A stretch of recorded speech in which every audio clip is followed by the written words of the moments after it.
샬롬 할렐루야. 창세기 43장 27절에서 34절이요. 요셉이 그들의 안부를 물으며 이르되 너희 아버지 너희가 말하던 그 노인이 안녕하시냐? 아직도 생존에 계시느냐? 그들이 대답하되 주의 종 우리 아버지가 평안하고 지금까지 생존하였나이다 하고 머리 숙여 절하더라. 요셉이 눈을 들어 자기 어머니의 아들 자기 동생 베냐민을 보고 이르되 너희가 내게 말하던 너희 작은 동생이 이 아이냐? 그가 또 이르되 소자여 하나님이 네게 은혜 베푸시기를 원하노라.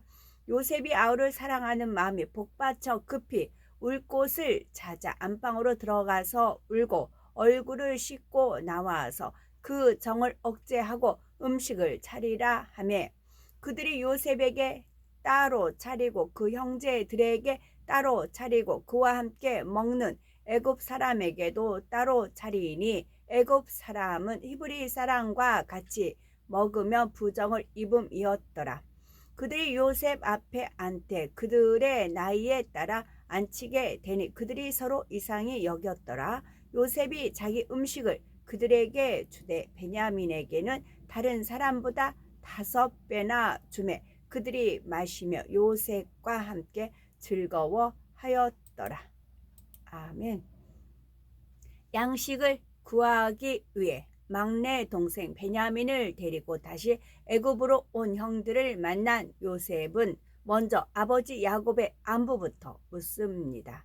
너희 아버지 너희가 말하던 그 노인이 안녕하시냐? 지금까지 생존하시느냐 하지요.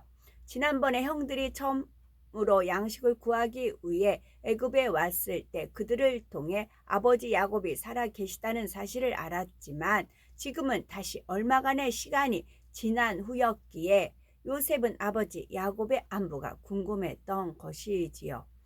요셉은 자신을 지극히 사랑해 주시던 아버지 야곱과 헤어진 지가 20년이 넘었으니 얼마나 아버지가 보고 싶었겠는지요. 그런데도 요셉은 지난번에 형들을 만났을 때 그 정을 억제하고 인내하며 자신을 드러내지 않으면서 하나님의 주관하심에 순종했던 것이지요. 이처럼 하나님의 뜻에 순종하기 위해 때로는 정과 욕심을 철저히 끊어버리고 하나님의 주관하심을 따라야 합니다. 그렇다 하여 가족에 대한 사랑과 정을 갖는 것이 잘못된 것이고 비진리라는 뜻은 아닙니다. 당연히 가족에 대해서도 사랑의 마음을 가지고 정성을 다해 섬기며 유해 주어야 하지요. 디모데전서 5장 8절에 누구든지 자기 친족 특히 자기 가족을 돌아보지 아니하면 믿음을 배반한 자요 불신자보다 더 악한 자니라 하여 주 안에서도 자기 가족을 돌아보아야 할 것을 말씀하고 있습니다.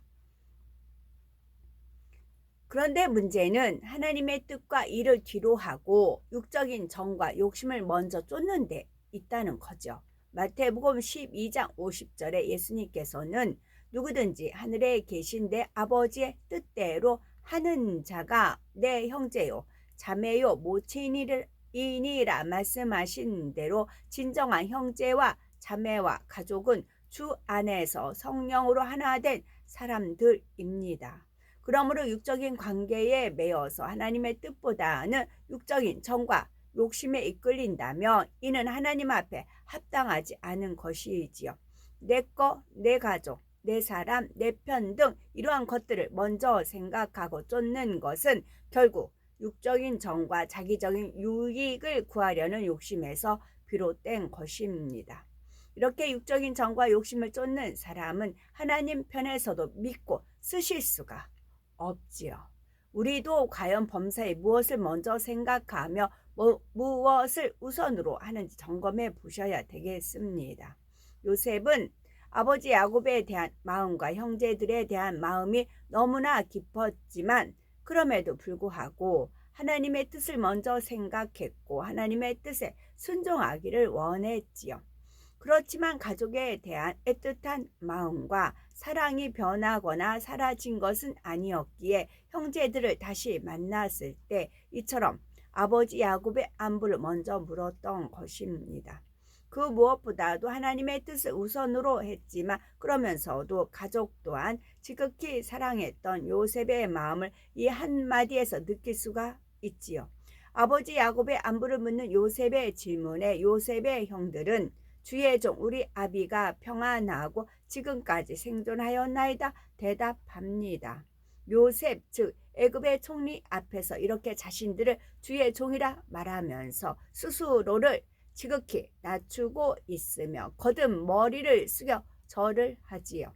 지금 요셉의 형들이 애굽의 총리에게 어떻게든 잘 보이기 위해 애를 쓰고 있다는 것을 알 수 있죠. 요셉은 이처럼 먼저 아버지 야곱의 안부를 확인한 후에 이제 눈을 들어 형제들 중에서 아우 베냐민을 찾죠. 형제 중 유일하게 같은 어머니에게서 태어난 동생 베냐민을 헤어진 지 22년 만에 다시 만나게 된 것입니다. 22년이라는 것은 요셉이 애굽의 종으로 팔려와 총리가 될 때까지 보낸 시간이 13년과 7년의 풍년이 지났고 지금은 흉년 2년째입니다. 이때가 흉년 2년째라는 것은 창세기 45장 6절에 이 땅에 2년 동안 흉년이 들었으나 아직 5년은 기경도 못하고 추수도 못한지라는 말씀을 통해 알 수가 있지요.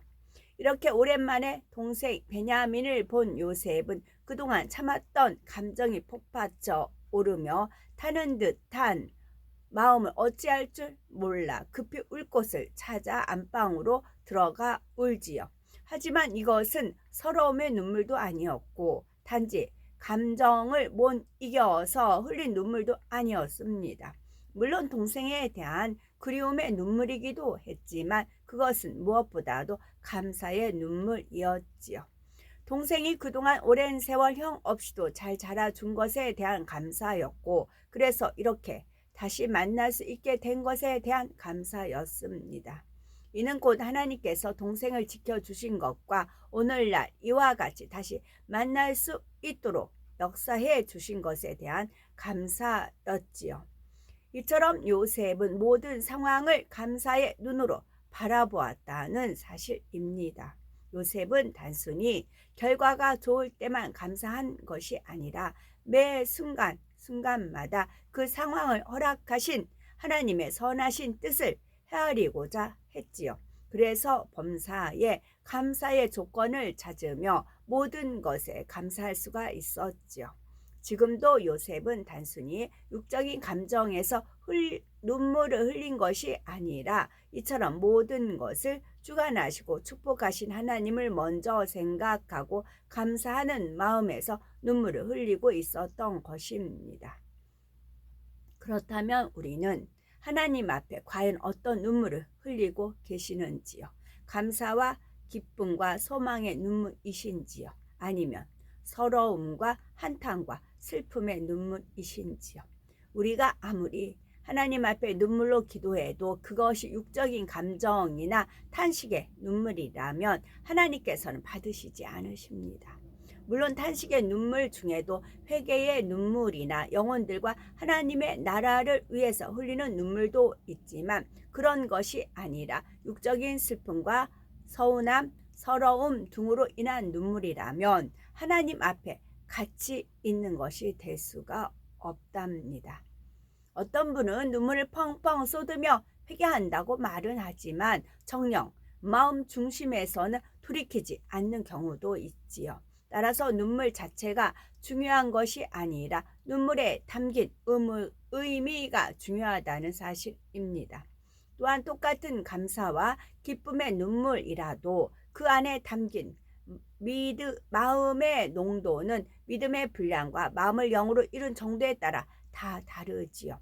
그렇기 때문에 수백, 수천 사람의 눈물보다도 때로는 한 사람의 눈물이 하나님의 마음에 더 진한 감동을 드릴 수가 있는 것입니다. 그러므로 우리는 세월이 아무리 오래 지나도 하나님 앞에 감사와 기쁨의 눈물이 마르지 않는 신앙생활, 오히려 눈물에 담긴 사랑의 깊이와 감동이 날이 갈수록 더 진해질 수 있는 신앙생활, 바로 이러한 신앙생활을 할 수 있어야 되겠습니다. 29절에 보니 동생 베냐민을 만난 요셉이 그에게 소자여 하나님이 네게 은혜 베푸시기를 원하노라 말하는 내용이 있습니다. 이때 요셉의 형들이 영적인 감각이 있었다면 애굽의 총리가 하는 이 말을 놓치지 않았겠지요. 애굽 총리가 누군지 모르는 형들의 입장에서 볼 때 애굽 사람의 입에서 이런 말이 나온다는 자체가 그냥 넘어갈 수 있는 일이 아니라는 말입니다. 그런데 사실 예전에 요셉의 형들이 처음 애굽의 총리를 만났을 때도 요셉은 형들에게 나는 하나님을 경외하노니 라는 말을 했었지요. 이는 요셉의 입장에서 형들로 하여금 뭔가 힌트를 얻을 수 있도록 실마리를 던져주고 있었던 것입니다. 그러나 지난번에도 그렇고 이번에도 그렇고 요셉의 형들은 요셉이 던진 말을 그냥 흘려버리고 말았습니다. 왜 그랬을까요? 지금 요셉의 형들은 이 상황을 어떻게 모면해 볼까 하는 번민과 두려움으로 인해 온통 육신의 생각 가운데 잠겨 있었지요. 그러니 요셉의 말에서 어떤 실마리를 찾기보다는 자신들에게 또 무슨 말을 할까 하는 걱정과 염려가 앞서 있었지요. 즉 자신들의 육신의 생각에 가로막혀 있어서 영적으로 깨어 있을 만한 상황이 아니었죠. 이는 우리도 한번 잘 깨달아야 할 분야입니다. 예를 들어 생각이 전혀 딴 곳에 가 있으면 아무리 답을 손에 쥐어 주려고 해도 그것을 깨닫지 못하는 경우가 있지요. 힌트를 주고 돌려서 말하고 심지어는 직접 말을 해줘도 자기 생각에 가로막혀 깨닫지를 못하는 것입니다. 그러니 엉뚱한 동문서답이 나오는 것이지요. 이처럼 자기 생각, 곧 육신의 생각에 잠겨 있는 사람은 영적인 깨우침이 올 수가 없습니다. 오히려 똑같은 이야기를 듣고도 자기 생각에 맞추어 잘못 생각하여 오해하고 판단하는 경우까지 있지요. 그러므로 자기 생각, 곧 육신의 생각이 있다는 것이 하나님의 뜻을 알고 깨달아 영으로 들어가는 데 있어서 얼마나 큰 장애물이 되는지를 알아야 합니다. 아무리 영은 이런 것이다 말해 주어도 그것을 자기 생각의 틀에 맞추려고만 하지요. 순종할 마음만 있다면 성령의 주관과 인도를 얼마든지 받을 수가 있습니다. 순종할 마음이 없기 때문에 주관을 해주셔도 순종이 안 나오는 것이죠.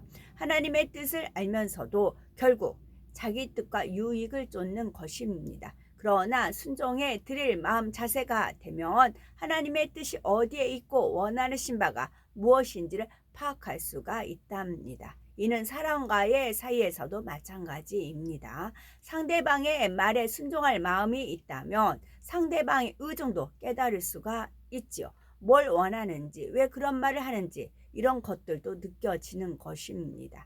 하지만 순종할 마음이 아닐 때는 상대가 아무리 이렇다 저렇다 말해도 결국 자기 보기에 좋은 대로 하고 말지요. 애초부터 상대의 말을 들을 마음도 그 말에 순종할 마음도 아니기 때문에 자기 원하는 대로 하고 마는 것입니다. 여기서 또 한 가지 명심해야 할 것은 마음에 선이 임해 있어야만이 하나님의 뜻도 깨달을 수 있다는 사실입니다. 내 편에서 아무리 순종하려는 마음이 있다 해도 하나님의 선의 깊이를 느끼지 못하면 온전한 순종이 나올 수 없지요. 예를 들어 마음의 선이 50%밖에 임해 있지 않은 사람은 아버지 하나님의 선에 대해서도 50% 정도밖에 느낄 수가 없습니다. 그러니 아무리 순종하려고 해도 아버지 하나님의 선에 100% 맞추어 온전한 순종이 나올 수는 없다는 말입니다. 하나님께서는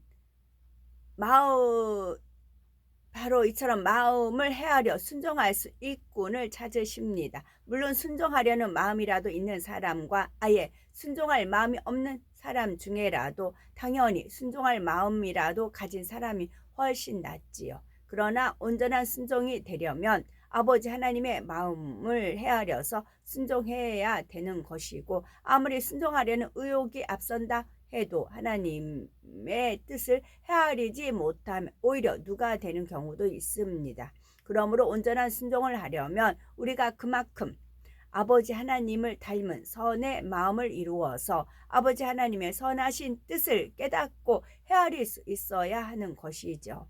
바로 오늘 본문에 나오는 요셉은 하나님의 뜻에 순종할 마음도 되어 있었고, 그의 선한 마음 가운데 하나님의 뜻을 깨달았기에 하나님의 뜻에 온전히 순종해 나갈 수가 있었죠.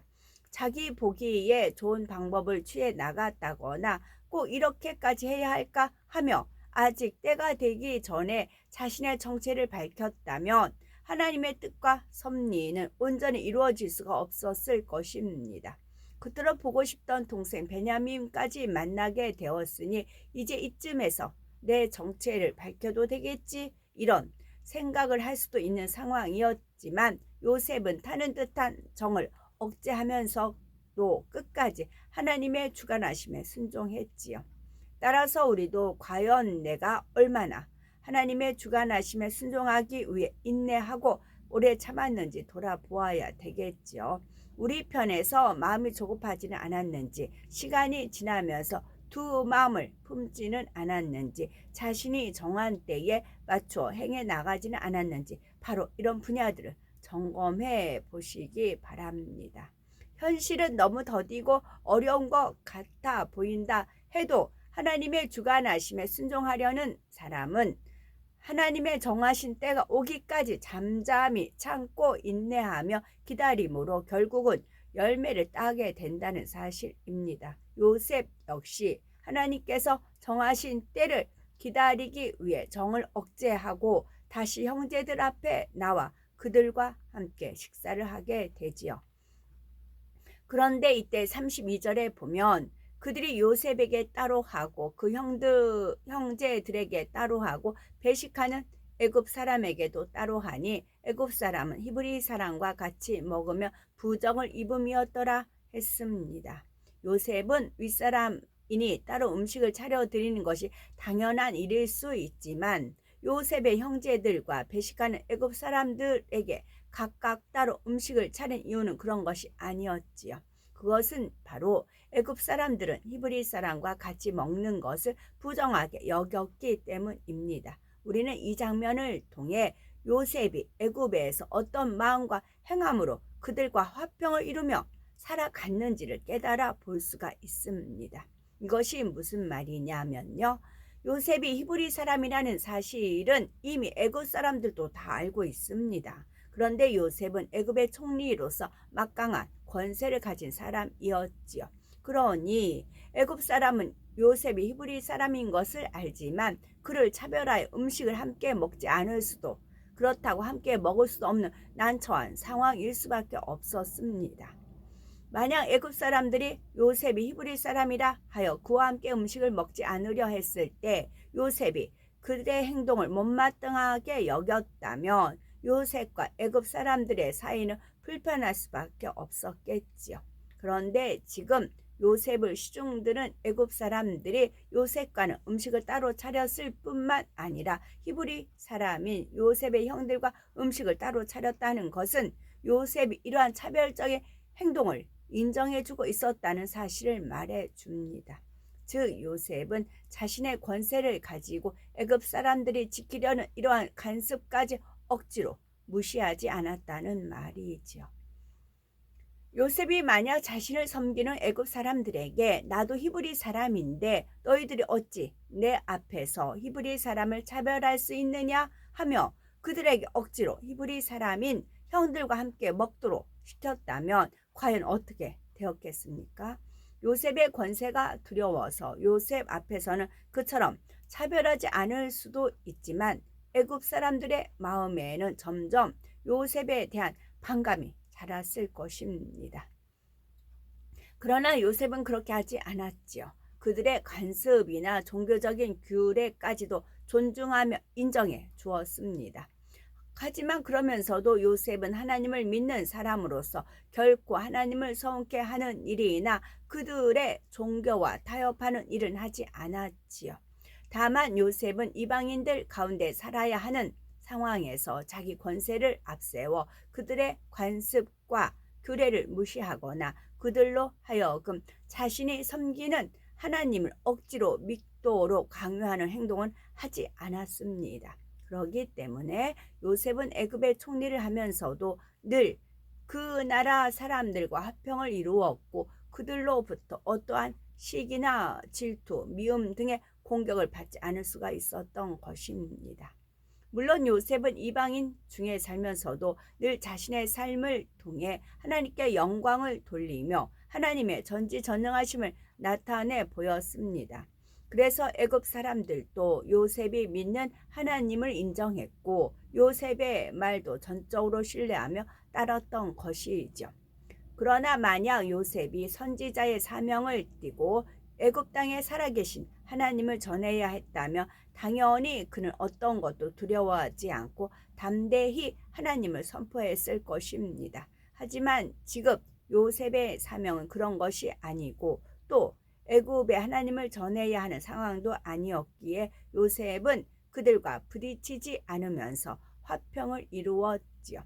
요셉을 섬기는 애굽 사람들도 바로 이처럼 자신들의 입장까지 헤아려 주는 요셉의 선하고 넓은 마음을 느꼈고 그래서 요셉을 두려워하거나 싫어한 것이 아니라 마음에서부터 존경하며 섬길 수가 있었던 것입니다. 그렇다면 우리는 과연 주 안에서는 물론이고 이방인들에게서도 이러한 요셉처럼 존경과 사랑을 받고 있으시는지요? 예를 들어 우리가 하나님을 믿지 않는 주변 사람들에게 열심히 하나님을 전하려 했지만 오히려 그들이 불편해함으로 화평이 깨어졌다면 이런 경우 혹여 우리의 방법이 잘못된 것은 아닌지 한번 돌아보아야 하는 것입니다. 물론 복음을 전하다 보면 모두가 순순히 복음을 받아들이는 것은 아니지만 때로는 우리 편에서 지혜롭지 못하여 오히려 복음 전할 길을 막는 경우가 있지요. 가령 우리 편에서 믿지 않는 상대에 대해 어떤 편견을 가지고 대한다거나 혹은 우리의 의를 가지고 상대를 대하게 되면 상대방에게 오히려 거부감을 가지게 될 수도 있다는 말입니다. 또 이런 경우도 있습니다. 우리 편에서는 하나님의 영광을 위해 또한 상대방의 영혼을 위해 한 것인데 오히려 상대가 싫어하고 불편히 여김으로 화평이 깨어지는 일이 생기는 것입니다. 왜 이런 일이 생기는 것일까요? 이런 경우 우리가 정말 상대의 입장에서 상대를 이해하며 화평을 쫓으려 했는지 아니면 내 입장에서만 어떻게든 상대를 설득하여 굴복시키려 하지는 않았는지 돌아보시기 바랍니다. 또한 지혜롭고 덕스럽게 상대를 포용하려 했는지 아니면 내 것이 좋으니까 당연히 내 것을 따르라고 하며 상대에게 우겨 넣듯이 강요하지는 않았는지 우리 모습을 오늘 요셉과 비교해 보며 돌아보아야 되겠죠. 요셉은 형제들과 식사를 하면서 형제들의 장유의 차서대로 즉 형과 아우의 순서대로 앉힙니다. 애굽의 총리가 요셉이라는 사실을 모르는 형제들은 요셉이 이처럼 장유의 차서를 따라 정확히 자신들을 앉히는 것을 보며 이상해했지요. 그러나 이때도 요셉의 형들은 그 이상의 깨달음은 받지 못했습니다. 그저 어떻게 우리 형제의 위아래를 알았지 하며 이상하게 생각한 것뿐이었지요. 그렇다면 이때 왜 요셉은 형제들을 굳이 이처럼 장위의 차서대로 앉힌 것일까요? 요셉에게는 바로 질서와 도리를 쫓아 형제들을 섬기고자 하는 마음이 있었기 때문입니다.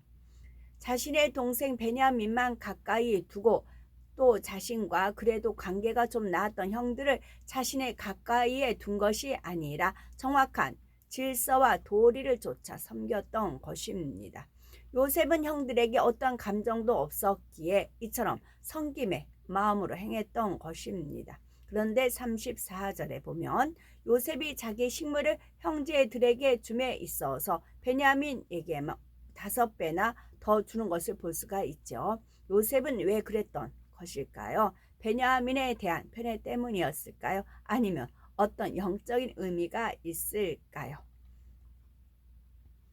우리는 요셉이라는 인물을 통해 그가 어떻게 하나님의 뜻에 온전히 순종해 나갔는지 알 수가 있습니다. 바로 하나님의 뜻에 무조건 순종하려는 마음이 있었고 하나님의 선하신 뜻을 헤아리고 깨달을 수가 있는 선한 마음이었기 때문에 그러한 온전한 순종이 가능한 거죠.